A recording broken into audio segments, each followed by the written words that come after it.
Patapos na ang 2025 at syempre kung may mga wagi ngayong taon, meron ding sawi. Pag-usapan natin yan, sino nga ba ang mga namayagpag at sino ang mga sumadsad sa taong 2025. Kasama ang ating paboritong political analyst at syempre host ng 4 Alas, si Sir Ronald Llamas. Magandang hapon po, Sir Ronald, and Merry Christmas. Magandang hapon, Jack, at saka Merry Christmas. Merry Christmas, sir. Sir, curious lang.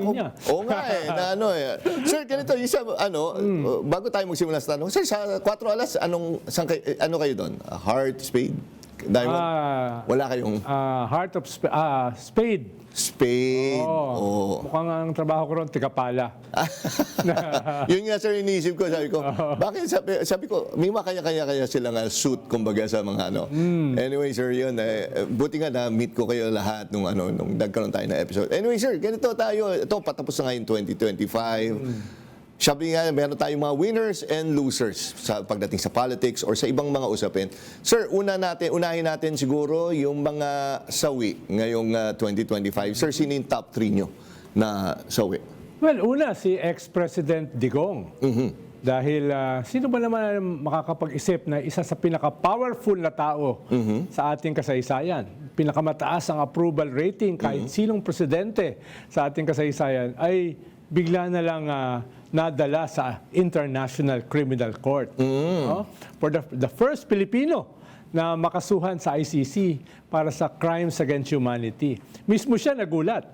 No? Kaya siguro siya yung unang loser. Makikita natin nitong nakaraang taon. No? Pero sir, bago kayo punta sa yung time na yan na nga, March yata yun, sir, no? Yung kinuha siya. Sir, ibalik natin yung time na panahon na yon. Ano naging reaction nyo? In-expect nyo ba na magaganap yun na talagang maaaresto ang dating Pangulo? Well, inaasahan ko sana siya ay mga September 2024. Pero hindi naman wala namang may control sa ICC. Pero malinaw sa akin na parating yon. Parating yung ganong klaseng international warrant. Dahil medyo mahaba na yung naging proseso, mahaba na yung case build-up, nandun na yung mga witnesses, hawak na ng ICC, ang pinaka-latest yata ay si Garma. Kaya inaasahan ko na mangyayari yon. Hindi ko lang inasahan na ganun ka-bilis. No? Ang alam ko, mismo yung kampo ni Digong ay balak gamitin yung ganong klaseng kalagayan para magkaroon ng isang uprising. Magkaroon sila ng kanilang sariling gathering para pigilan yon. Pero mukhang hindi nila inaasahan na paghuli sa kanya sa aeroplano, sa airport, ay dadalhin siya sa isa pang airport. No? At mula ron ay ililipad na siya sa The Hague. So, yun nga sir ang sinasabi, ang bilis talaga ng pangyayari lahat Napaka-swift ng ginawa ni tama ba? PNP chief natin si Torreno or Yes, si IDG? yes. Yes, di ba? Napaka-swift nung nangyari. Hindi nakabuelo yung mga kumbaga kung gusto man nila mag-create ng drama ay hindi ito nagawa ng mga DDS, tama po ba? Yes, malaking factor din diyan si Digong mismo. Dahil nasa Hong Kong na siya noon Pwede sana siya nagstay ng mas matagal pa. Ang Hong Kong ay under ng China. Yes. Na malapit kay Digong. No? Actually, pwede siya magstay indefinitely sa Hong Kong or even sa mainland, sa China, kung gugustuhin niya. Pero ang tingin niya ay untouchable naman siya. Ang tingin niya, yung sinatawag na red notice ng Interpol ay hindi naman non-existent. Kaya yung kanyang sariling hubris, yung sariling pagtingin niya sa kanyang kapangyarihan, ay did him in. At dahil doon, ay hindi niya inasahan na siya ay huhulihin. Actually, from Hong Kong, pwede siyang dumiretso sa Davao Dahil meron namang 3 flight from Hong Kong to Davao daily. Pero nag-decision siyang pumunta sa Maynila. No? Yun nga di ba? Actually, pag tinignan mo, maraming mga conspiracy theories dyan na sinasabi, nilaglag siya ng China, kaya hindi siya tinanggap na gano'n. Tapos sinasabi, I'm sure na basa nyo rin na may mga, may close-in siya na inilaglag siya na gano'n. Alam niyo yun, may mga kwentong gano'n, sir. Well, may mga ganun talaga. No?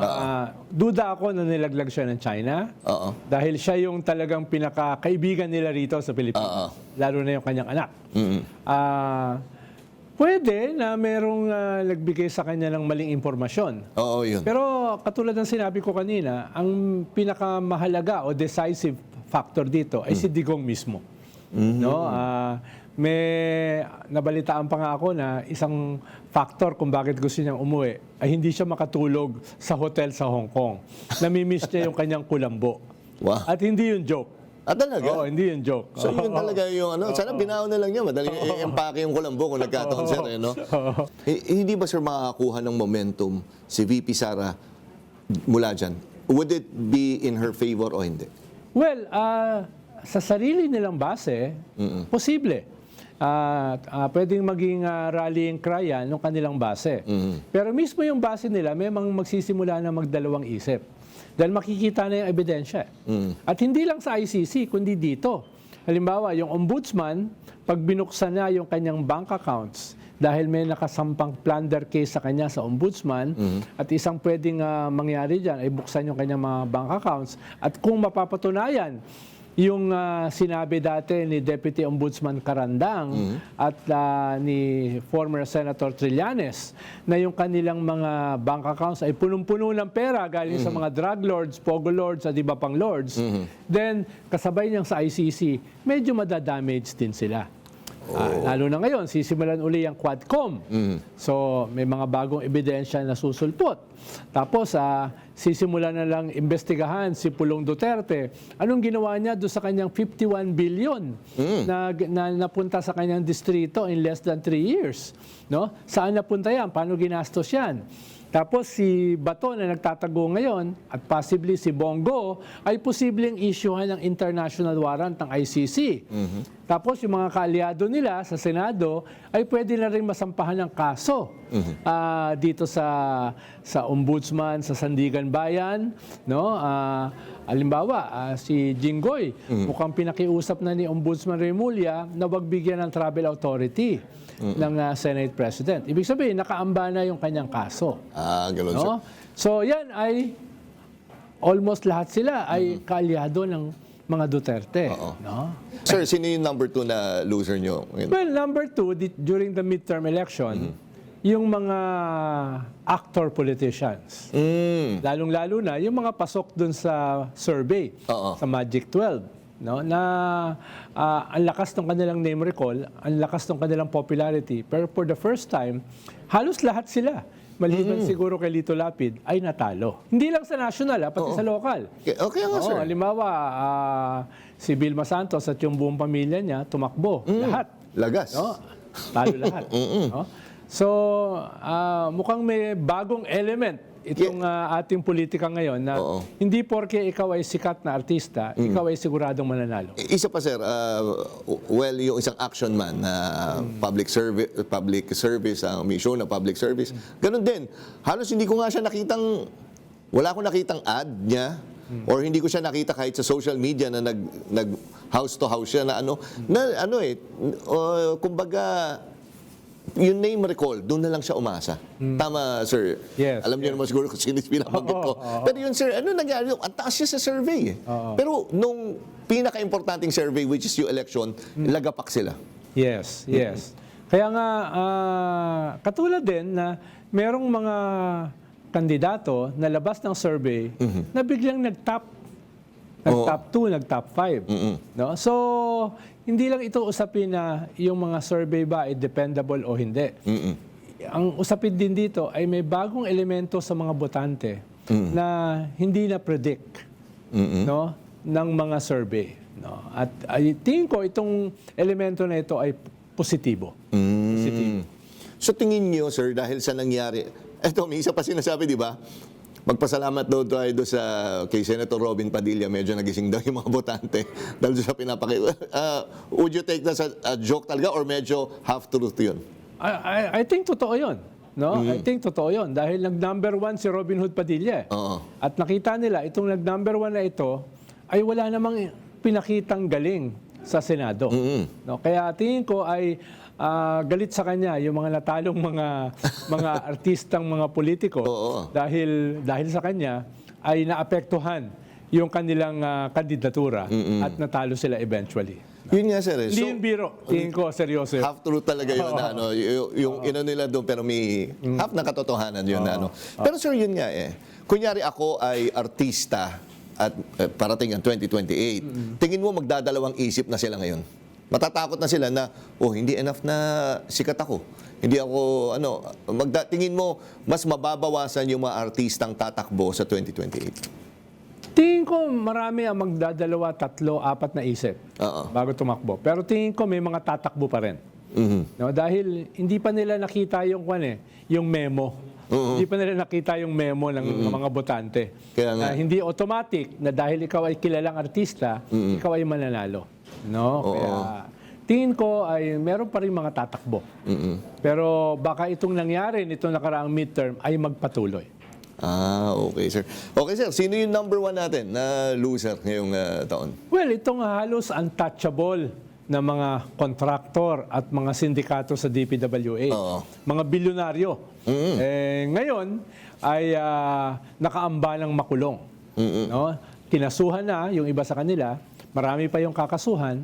Tingin ko hindi nila na-imagine na mangyayari sa kanila ito. Dahil yan ay hindi naman mga basta-basta mga milyonaryo. Mga bilyonaryo. Oo nga, di ba? No? At halimbawa, yung si Alcantara at saka si Brian sa District 1 sa Bulacan, no? Inawardan pa yan ng DPWH na pinakamagaling sa disbursement ng pondo ng May ganun pa palang DPWH. Nakaka-2 hanggang 3 billion yan per month. No? At ngayon, ayun, nakakulong na sa Senado at makakasuhan na at malamang ay makulong na mismo sa Muntinlupa. Tingin ko sila yung isa sa biggest losers sa taong ito. Oo, di ba? May mga iba pa nga, nagsoli pa ng pera, di ba? May nagsoli ng pera. Tapos yung iba, mga sasakyan nila ay pinasubasta. Na well, yun nga, paano yung mga backer na itong mga, kasama ba sila sa mga loser ng taon? Yung mga sinasabing politician, nakakonsyaba niya? Siyempre, dahil, halimbawa nga, nagsalita si Vince Dizon kahapon or today, sinamarize niya yung mga politiko na makakasuhan. Kaya siguro today, yung isa sa pinaka-unpopular na government employee or leaders ay si Vince Dizon. Oo nga, no? Dahil yung lahat ng mga nakasuhan o makakasuhan ng mga politiko ay sinamarize niya today or yesterday. No? Oo. Kaya definitely, yung mga backers, no, yung mga nakinabang dito sa mga contractors na ito, yung mga nakinabang dito sa mga DPWH bureaucrats na ito, ay kasama sa mga losers. At yung mga yung mga contractors na nagiging donors ng mga how do we see this affecting sa pagdating sa 2028 elections? Yung mga contractors na nagiging donors ng mga kandidato po. Mababawasan, magiging deterrent po ba yan? Well, mag-iingat na yung mga yan. O, gagawa na yan ng mga dummies. No? Gagawa na yan ng mga proxies. Lahat naman yan may paraan eh. Kumbaga mapapaikutan nila. Hindi yan mawawala. No? Yun yung problema sa ating sistema. Hindi yan mawawala, pero gagawa sila ng paraan para hindi sila maging vulnerable. Dati kasi, ang akala nila, sobra sila makapangyarihan at sobrang makapangyarihan yung kanilang mga tinutulungan na hindi sila makakasuhan. Ang tawag dyan, impunity. Isa pa, sir, sa Freedom's Force News, ICI, sir, tingin nyo magtutuloy-tuloy ito. Marami nang humihingi na nagsabi na, hindi, na yan, ombudsman na lang ang gagawa niyan, sir. Well, kung maaprubahan yung 2 bagong bills tungkol sa ICI, then pwedeng yung ICI ay mag-evolve into something new. No? Kumbaga, ICI 2.0 na may powers na. No? Katulad ng final na bill ni Laila de Lima. So, yan ay magko-complement sa ombudsman. Hindi naman yan magko-kontra. Paano, very powerful yung ombudsman, pero yung ICI as an independent investigating body ay pwedeng mag-prosper pa rin. Pero ang mahalaga dyan, sino ba yung mga ilalagay nilang tao?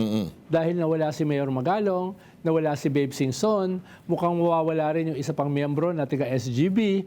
So sinong papalit? Yun yung mahalaga eh, mga tao. Hindi lamang yung bagong ICI na pwedeng ianak nitong magiging batas tungkol sa ICI. Sir, with regards yung impeachment, sir, sa February, wala nang 2 months. Pwede na uli magsampa. Tingin niyo, sir, finally matutuloy? Tingin ko malabo na yung impeachment dahil doon sa bagong rules Yun na nga, sir, ginawa ng yung Supreme Court, ni Oo. Marvick Leonen, mas pinahirapan ang impeachment. Ikalawa ay palapit na ng palapit yan sa 2028. So maraming mga kongresista baka mag-hesitate, no? Bumoto sa impeachment. Ikatlo ay malaki yung problema ng gobyerno. Yung approval rating ng presidente ay napakababa, sa lowest.